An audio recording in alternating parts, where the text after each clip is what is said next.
Rabotai, on se prépare à l'acceptation de la Torah.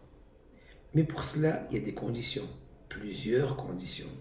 Une des idées fortes et très importantes, et un des travaux, on va dire, des plus peut-être difficiles dans la vie de tout juif pendant les 120 ans, il n'y a pas de secret Rabotai, c'est surveiller ses yeux. Une personne qui ne surveille pas ses yeux, comment elle peut souhaiter que la lumière de la Torah va éclairer ses yeux?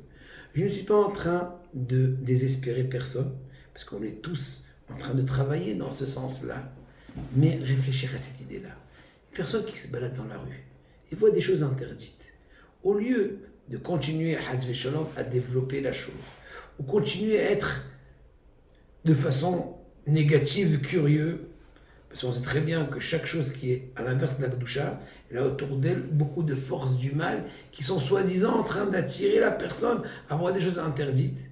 Au lieu de cela, Rabotai, et bien se renforcer à ce moment-là et dire Hachem, maintenant je me renforce en ton honneur, je te prie de bien vouloir m'éclairer les yeux dans la Torah.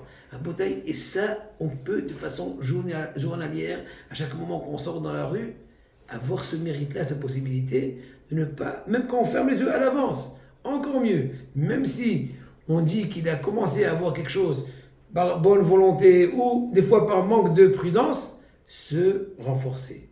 Il y a un Bahor Yeshiva qu'une fois, il est parti sur Mashgiach, Rabbi Eliyahu Lopian. C'est un joueur qui était Mashgiach à la Yeshiva de l'Omdje à Petah Tikva. Rabbi Eliyahu Lopian est venu dire Rebbe, j'ai un mariage d'une famille proche. Et bon, ça peut mélanger. D'ailleurs, entre parenthèses, il y a un ami qui dernièrement m'a invité à un mariage de sa famille.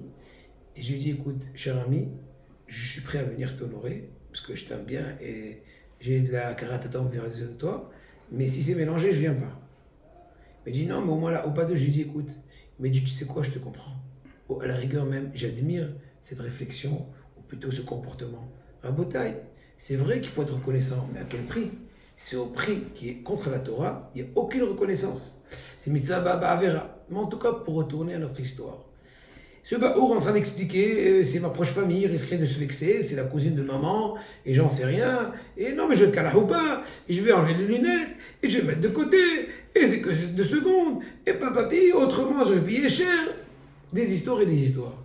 Rabbi Eliyahu Lopian s'est levé en lui disant, écoute bien cher élève, moi j'ai déjà 80 ans, je suis déjà aveugle d'un œil, et quand je sors dans la rue, je tremble de ne pas fauter avec le seul œil que j'ai. Comment tu veux me raconter des histoires en me disant que toi, un jeune homme, pimpant, 18 et quelques, tu pêches et serais, tu vas pouvoir te retenir, tu peux être sûr de toi que tu ne vas pas, de Shalom, changer de cap.